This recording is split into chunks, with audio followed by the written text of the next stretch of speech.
It's easy to install the communication hardware on your smart water heater. Okay, let's get started. Before you begin, you will need an installed water heater, 2 screwdrivers, both cross and flathead, the port adapter made by A.O. Smith, the communication module made by eRadio. Both are supplied by your utility, and some strong tape. You will also need your computer, tablet, or smartphone, and your home Wi-Fi network name and password. The process consists of 3 simple steps. Step 1. Installation of the communication hardware. Step 2. Connecting to Wi-Fi. And Step 3. Adjusting the antenna, if necessary. First, let's attach the hardware. If the plumber has already installed the adapter and communication module, proceed to Step 2.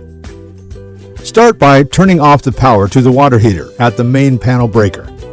Remove the plastic cover plate to expose the communication port. It is located either on top of the water heater or just above the LCD display near the top of the tank. Insert the port adapter into the rectangular multi-pin port and screw the 2 screws down tight. Remove the receptacle cover from the port adapter and insert the eRadio communication module into the adapter and screw the 2 screws down tight. Next, turn the power back on to the water heater at the breaker. To connect to Wi-Fi, use a laptop, tablet, or smartphone to scan for the eRadio Wi-Fi access point and connect to it as you would any Wi-Fi hub. The Wi-Fi name is ER_ADIO,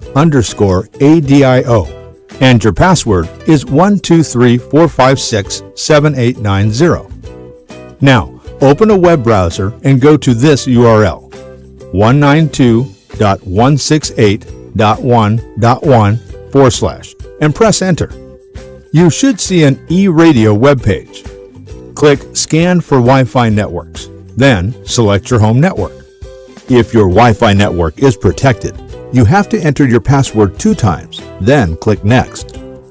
On the following page, click Save and Apply.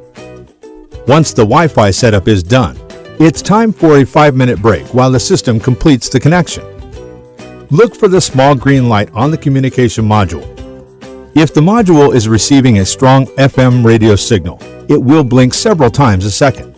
If you observe the yellow light blinking in a repeating pattern, please contact your utility for support. If the green light is blinking fast, you're done. If not, move the antenna wire to another position, about 1/8 of a full revolution, and tape the wire fully extended for 10 seconds against the tank, wall, or ceiling. Extending the wire to the ceiling, wall, or other non-metallic surface is preferred, and see if the green light blinks faster. If not, move another 1/8 turn either clockwise or counterclockwise and repeat these steps until a position is found that produces the fastest blinking green light. Then tape the antenna down to assure that it will not move for the duration of the pilot. That's it. You're done. Your utility will email you indicating successful installation.